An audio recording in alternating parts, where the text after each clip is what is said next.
성도 여러분, 여러분에게 하나님은 어떠한 분이십니까? 우리가 성경을 통하여 하나님이 어떠한 분이신가를 배우지만은 실제로 내가 그렇게 하나님을 믿는가 하는 것은 삶의 어떤 문제에 다 부딪혀 보면은 드러납니다. 이것은 목회자인 저 역시도 마찬가지입니다. 2018년에 개봉한 더 미러클 시즌이라는 스포츠 드라마 영화가 있습니다. 실화를 바탕으로 제작된 영화인데요. 2011년 미국 아이오와주의 웨스트 하이스쿨, 그리고 웨스트 고등학교의 여자 배구팀의 주장인 캐롤라인 파운더가 교통사고로 사망하면서 학교와 그 마을과 팀 전체가 큰 충격에 빠져버립니다. 캐롤라인은 웨스트 고등학교 여자 배구팀을 우승으로 이끈 아주 탁월한 선수였습니다. 그녀는 늘 밝은 모습으로 주위 사람들을 격려하고 또 팀원들이 실수했을 때 괜찮아, 다음엔 더 잘할 수 있을 거야 하면서 격려하며 감사주던 그런 학생이었습니다. 이러했던 캐롤라인이 죽자 모두가 슬퍼했고 최고의 선수가 빠진 웨스트 고등학교 여자 배구팀은 지역 예선전에 7연패를 해버립니다. 자, 그런데 얼마 후에 이 캐롤라인의 그 정신을 개성하고 그녀의 꿈을 이루기 위하여 또 학생들이 힘을 모읍니다. 그러자 남아있는 14번의 경기에서 모두 승리하는 14연승이라는 기적을 이루며 8강이 기울이는 본선에 올라갑니다. 본선에서도 그야말로 참 가장 탁월한 선수가 빠져서 약체임에도 불구하고 기적 같은 승리를 차지하게 됩니다.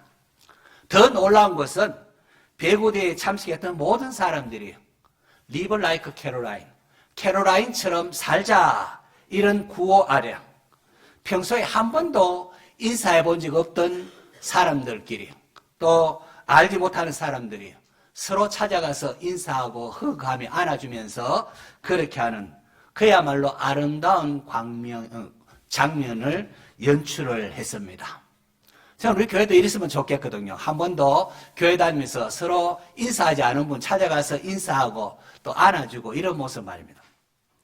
자, 그렇게 해서 이 웨스트 고등학교가 배구팀에서 우승을 하는데, 우승하고 난 후에 모두가 닐 다이아몬드가 1969년도에 불던 스윗 캐롤라이나라는 팝송을 합창을 합니다.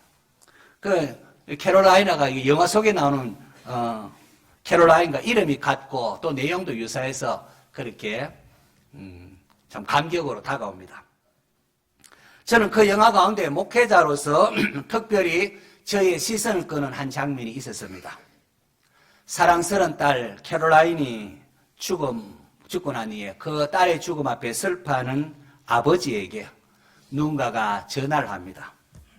상심한 아버지를 위로하고자 친구가 전화를 한 것입니다. 친구는 딸의 아버지에게 하나님이 함께 하시네, 이번 주일에 나와 함께 교회에 가서 하나님 위로를 받도록 하세라고 했습니다. 그러자 캐롤라인의 아버지가 이렇게 대답합니다. 하나님 위로 같은 건 필요가 없어. 당분간 나는 교회에 가는 것을 중단할 거야 하고는 전화를 끊어버립니다. 이런 문제가 발생했을 때에 왜 나에게 이런 일이 발생하는가? 왜 내가 뭐 그리 잘못했는가? 다른 사람은 다 괜찮은데 하나님은 왜 나만 이렇게 한단 말인가 하면서 하나님을 원망하고 또 나아가서 목회자에게 불만을 표현하는 사람들이 있습니다. 신앙이 없는 사람이 아니라 아마 신앙인이기에 이렇게 반응하는 것 아니겠습니까?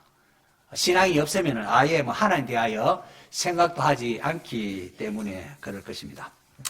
친구에게 화를 내며 전화를 끊은 아버지. 얼마 후에 딸의 절친, 아주 가까운 친구가 와서 캐롤라인을 그리워하면서 우는 것을 보면서 마음도 열리면서 위로를 받습니다. 어느 정도 고통과 슬픔의 시간이 지난 후에 캐롤라인의 아버지가 앞서 자기에게 전화했던 친구를 찾아가서 사과를 합니다. 미안하네. 당신 내가 너무 그냥 속이 상해서 하면서 이런 고백을 덧붙입니다. 하나님께서 지금까지 18년 동안이나 나에게 너무나 멋진 딸과 함께 지낼 수 있는 그런 복을 주셔서 우리 딸이 너무 예뻐서 하나님께서 일찍 데려갔다고 보는 것이 충분한 이유가 되지 않겠나 그런 말을 합니다. 저는 딸의 죽음에 대한 새로운 시각을 가지게 된 이 아버지의 성숙함이 마음에 와닿았습니다. 유리컵에 물이 반쯤 차 있는 것을 볼 때 사람들은 두 부류로 나눈다고 합니다. 한 사람은 에이 물이 반밖에 남지 않았어 하고 불평하는 사람이 있는가 하면 또 다른 사람은 야 물이 반이나 있네 하면서 감사하는 사람이 있다고 합니다. 감사하는 사람과 불평하는 사람, 하나님 우리가 어떠한 사람 되기를 원하실까요? 여러분에게 하나님은 어떠한 분이십니까?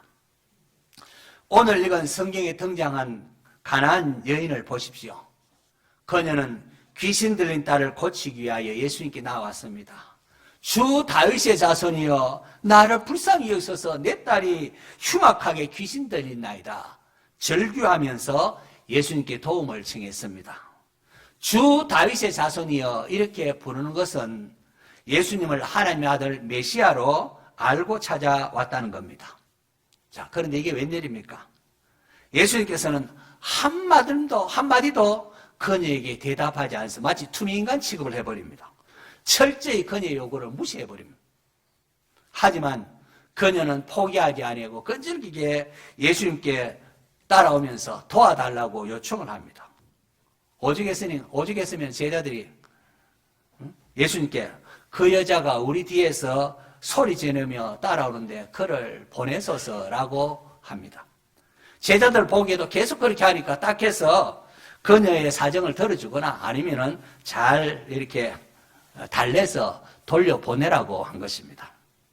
그러자 주님께서는 이런 지하에 나는 이스라엘 집에 잃어버린 양 외에는 다른 데로 보내심을 받지 아니하였노라 그렇게 거절해 버립니다. 아마도 제자들은 예수님 이러한 태도에 어리둥절했을 것입니다. 주님은 그동안 한 번도 이런 적이 없었습니다. 항상 가난한 자, 병든 자 그렇게 불쌍히 여기시고 심지어 죄인이라 일컫는 세리, 참기도 이렇게 식탁 교제하지 않았습니까? 그런데 이 가난한 여인의 요청에는 단호히 거절해 버립니다.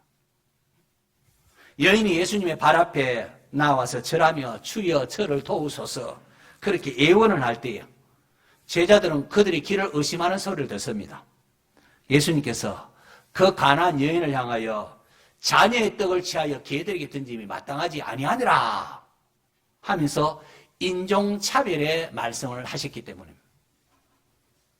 예수님께서 여인을 향하여 개 취급을 하면서 도와주지 못하겠다 할 때에 여러분 가난한 여인의 마음이 어땠을까요?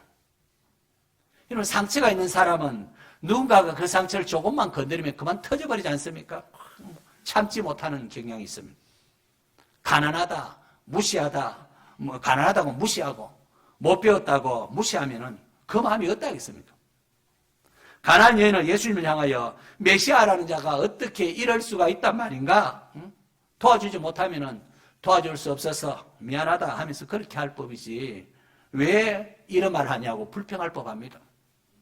도움을 구하는 자녀에게 자녀의 떡을 취하여 개들에게 던지면 마땅치 아니하니라 라고 하다뇨. 그렇지 않아도 엉어리진 그녀의 가슴 이건 완전히 소금을 뿌리고 상처를 더하는 것이었습니다. 자존심을 뭉개는 것이었습니다. 당신이 그러고도 랍비라고 할 수 있습니까? 언제는 앞에 수고하고 무거운 짐자다 다 내게로 오라 내가 너희를 쉬게 하리라 하더니만은 이중인격자가 아니냐. 저런 사람이 과연 메시아일 수 있단 말인가? 부정하고 항변할 수도 있었습니다. 그런데 가나안 여인의 반응이 놀랍습니다. 여러분. 27절 보십시오. 여자가 이르되 주여 올소이다마는 개들도 제 주인의 상에서 떨어지는 부스러기를 먹나이다 하니. 이런 놀라운 반응입니다. 사람이 가장 견디기 어려운 중에 하나가 인종차별입니다. 아마 이 한국에서 하니까 잘 경험 못 해봤겠지만은 예전에 이렇게 외국에 이렇게 한번 갔을 때에 조금이라도 그런 모습 보이면 못 견딥니다. 인종차별은 견딜 수가 없습니다. 뭐 음식 사려고 하는데 주문 받지도 안 하고 묻지도 안 하고 뭐 달라고 해도 뭐 투민가 취급하면 확 그렇습니다. 그런데 보십시오. 이 가나안 여인 인종차별에도 불구하고 포기하지 않습니다. 개라고 불러도 좋습니다. 저는 주님의 도움이 필요한 존재입니다. 주님이 도와주시 않으면 저와 제 딸은 희망이 없습니다. 개들도 떨어지는 부스러기를 먹나이다. 성도 여러분, 그야말로 자아가 깨어지는 소리가 아닐 수가 없습니다. 저는 이방 여인입니다. 하나님의 은혜 받기에 합당치 못한 존재입니다. 저와 우리 민족 대대로 아스다롯이라는 우상을 섬겼던 개 같은 존재입니다. 자녀의 떡을 취하여 개들에게 던짐이 마땅치 않다는 것이 맞습니다. 그러나 개들도 주인의 상에서 떨어지는 부스러기는 먹습니다. 여러분, 하나님 앞에서 우리가 어떠한 존재인가를 제대로 알면은 이렇게 낮아질 수밖에 없습니다. 창조주 하나님의 주인됨을 인정하는 것, 이것이 하나님께서 우리에게 원하시는 겁니다. 성경 전체가 요구하는 하나님의 나라는 바로 이겁니다. 모든 것의 주인이 하나님이시기에 내가 누리는 건 역시 하나님의 선물이요 은혜라는 겁니다. 그것을 인정하는 것이 하나님의 나라입니다. 나는 죄인으로 하나님의 은혜 받기에 합당치 못합니다. 그저 하나님 도와주셔야 합니다. 하나님의 은혜를 받는데 가장 장애가 되는 것은 하나님이 아닌 내가 주인이 되려고 하는 것. 아담의 원죄에 의해 모든 인류가 갖고 있는 이 뿌리 깊은 죄성입니다. 많은 사람이 하나님께 나오면서 이것으로 인하여 실족하고 넘어집니다. 어떤 일이 있을 때 하나님의 뜻은 묻지 아니하고 하나님 뜻이 어디 있는가 하나님 뜻은 묻지 아니하고 왜 나에게 이런 일이 생긴단 말인가. 그리고 자기를 높입니다. 이 사람이 나를 뭘로 알고 하면서 자기를 높이려고 합니다. 이런 것들로 인하여 사람들은 실족하고 교회 공동체에서 떨어지곤 합니다. 그런데 보십시오. 이 가나안 여인은 주님께 나오면서 자신을 높이거나 내세우지를 않습니다. 자신이 은혜 받을 자격이 없음을 인정합니다. 그러면서 오직 주님의 불쌍히 여김을 구했습니다. 그러자 예수님께서 감격하면서 말씀은 여자여 내 믿음이 크도다 네 소원대로 되리라 라고 하십니다. 여기서 여자여라는 헬라어 기나이라는 것은 우리말과는 달리 상당한 존칭어입니다. 예수님께서 가나 혼인잔치 때에 예수의 어머니 마리아가 포로를 떨어졌다 할 때 여자여 아직 내 때가 이르지 아니하였나이다 할 때도 그때 여자여라는 말을 쓰는데 통상 왕비와 같은 사람을 일컬을 때 쓰는 단어입니다. 존경과 애정이 담긴 단어입니다. 주님은 인종차별을 통하여 사실은 가나안 여인의 믿음이 어떠한지 달아보신 겁니다. 그리고는 그녀의 믿음을 보고는 기뻐하시면서 여자야 내 믿음이 크도다 하면서 그녀의 소원대로 딸을 고쳐주셨습니다. 할렐루야. 성도 여러분, 하나님을 믿으십시오. 하나님은 선하신 분이십니다. 앞서도 예수님께서 나는 마음이 온유하고 겸손하다고 했습니다. 우리 오늘 교동문에도 여호와는 은혜로우시며 긍휼이 많으시며 노하기를 더디하시며 인자하심이 풍부하다고 했습니다. 여호와는 그가 만든 모든 것에게 은혜를 베푸시고 자비를 베푸신다고 우리가 교동문에서도 교독했습니다. 하나님은 우리를 억압하고 강제하는 분이 아니라 자유와 평안을 주시는 분이십니다. 모든 좋은 것이 빛들의 아버지이신 하나님부터 우리에게 내려온다고 했습니다. 우리가 좋은 건 내 것이 아니고 원래 내 것이 하나님이 주신 것입니다. 물론 때로 하나님께서 자신의 것을 거두어 갈 때에 우리는 아플 수 있습니다. 하나님께서 주인이 가져간다면 우리는 아플 수 있습니다. 하지만 하나님은 이 모든 것을 합력하여 선을 이루게 하십니다. 그리고 때가 되면은 모든 것을 풍성해서 되돌려 주십니다. 이런 하나님을 믿으시기를 바랍니다. 왜 그런데 예수님께서 처음에는 이 가나안 여인의 요구를 거절했을까요? 왜 그렇게 예절하게 볼 때 그렇게 인종차별까지 하면서 거절하십니까? 그녀의 믿음을 몰라서가 아닙니다. 나중에 알고 여인아 내 믿음이 크구나 한 게 아닙니다. 여인에게 그렇게 시험을 이렇게 믿음을 달아보고 나중에 그렇게 한 것은 1차적으로 자기를 따르는 제자들을 위한 것이고 제자들을 교육시키기 위한 것이고 나아가서 마태복음을 읽을 오늘 우리를 위한 것이기도 한 것입니다. 예수님께서는 이 가나안 여인의 믿음을 통하여 제자들로 하여금 자신들의 믿음을 돌아보게 하신 겁니다. 마태복음 15장을 전후로 해서 마태복음 14장과 16장 보면은 예수님께서 제자들을 책망하는 내용들이 나옵니다. 마태복음 14장 31절 예수께서 즉시 손을 내밀어 그를 붙잡으시며 이르시되 믿음이 작은 자여 왜 의심하였느냐 라고 합니다. 바람을 보고 물에 빠져가는 베드로를 향하여 주님께서 믿음이 작은 자여 왜 의심하였느냐 라고 하십니다. 마태복음 16장에 보면 16장 8절에 예수께서 아시고 이르시되 믿음이 작은 자들아 어찌 떡이 없으므로 서로 논의하느냐라고 또한 책망하십니다. 예수님께서 떡이 없음을 알고 염려하는 제자들을 책망을 하셨습니다.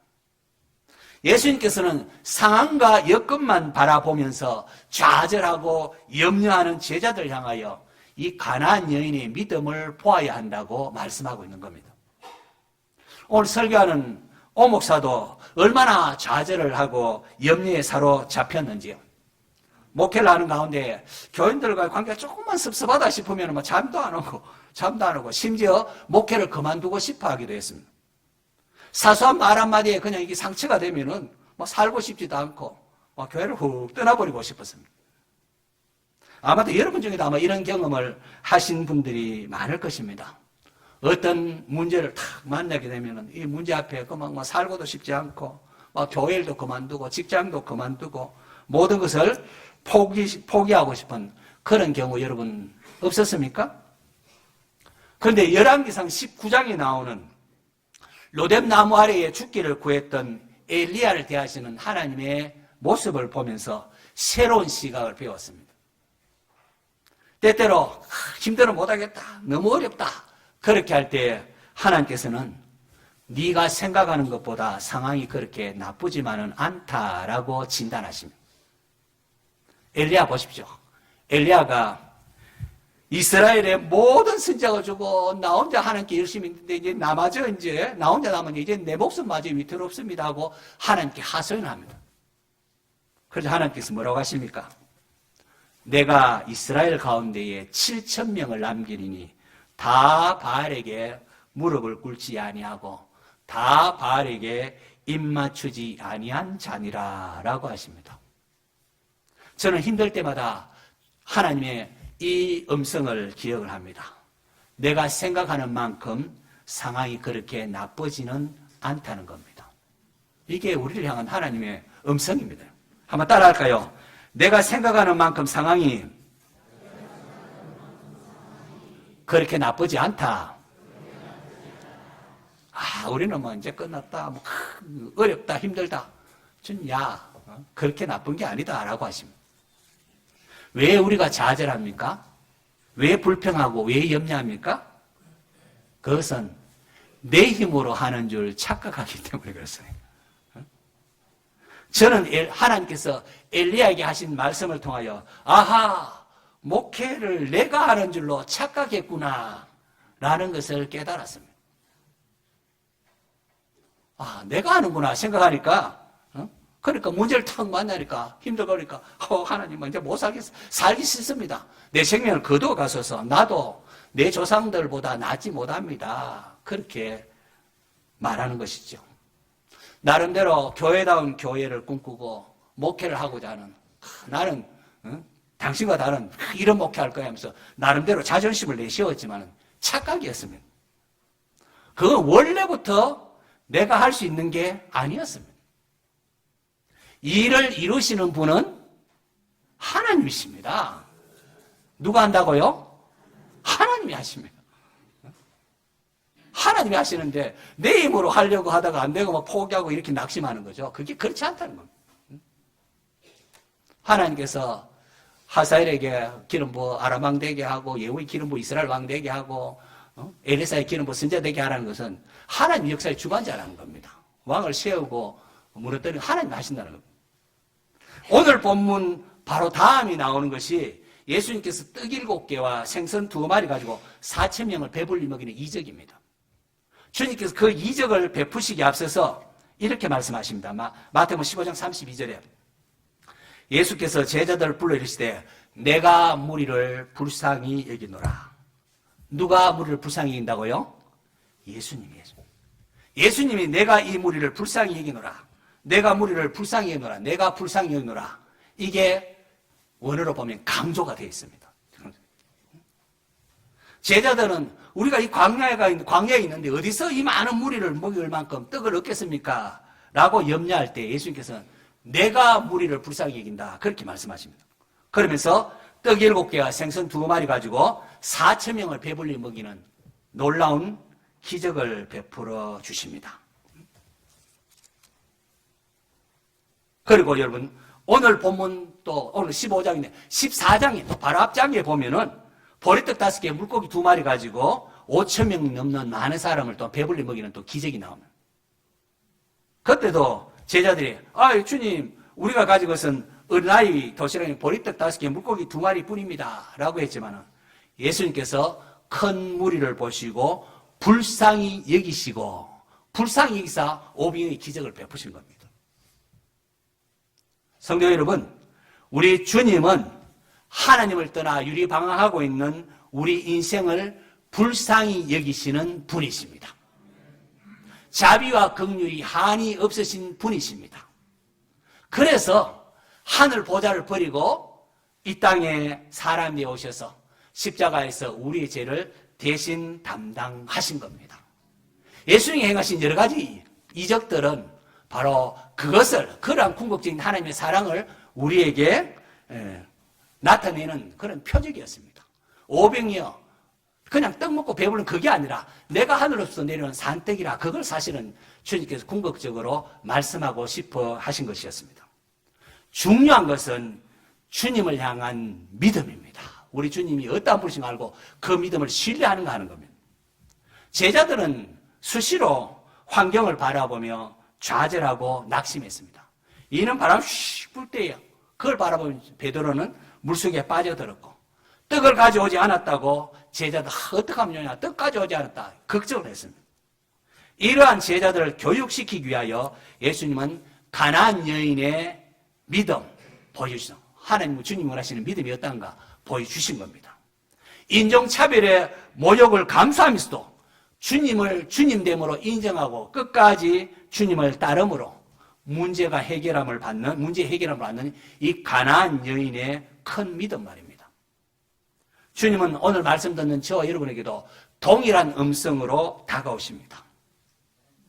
주님은 바람을 보고 무서워하며 물에 빠져가는 베드로에게 믿음이 작은 자여 왜 의심하였느냐라고 하셨습니다. 예수님과 함께 있으면서도 무엇을 먹을까 염려하는 제자들에게 믿음이 작은 자들아 어찌 떡이 없으므로 서로 의논하냐라고 했습니다. 반면에 인종차별 속에서도 끝까지 주님의 주님됨을 인정하면서 주님을 따르는 가나안 여인을 향하여 여자여 내 믿음이 크도다라고 칭찬하셨습니다. 오늘 저와 여러분은 어디에 해당됩니까? 주님 앞에 여러분의 믿음은 어떠합니까? 힘든 일이 있습니까? 차라리 죽고만 싶습니까? 지금의 자리에서 도망치고 싶습니까? 내가 생각하는 만큼 상황이 그렇게 나쁘지 않다. 하나님의 진단을 들으십시오. 내 힘으로, 성도는 내 힘으로 사는 게 아님을 알아야 합니다. 내 힘으로 하는 줄로 착각하지 마십시오. 하나님이 하십니다. 조그만 보리떡과 물고기 몇 마리가 주님의 손에 들려졌을 때에 5,000명, 4,000명을 먹고도 남는 7강줄이 12바구니 가득 차는 그런 조각을 거두었습니다. 불평과 좌절하거나 염려하지 마시고 어떠한 환경 속에 있든지 간에 끝까지 선하신 주님을 신뢰하시기 바랍니다. 그래서 여자여 내 믿음이 크도다 칭찬받고 해결함 받는 주님 원하시는 큰 믿음의 성도가 되시기를 축원합니다.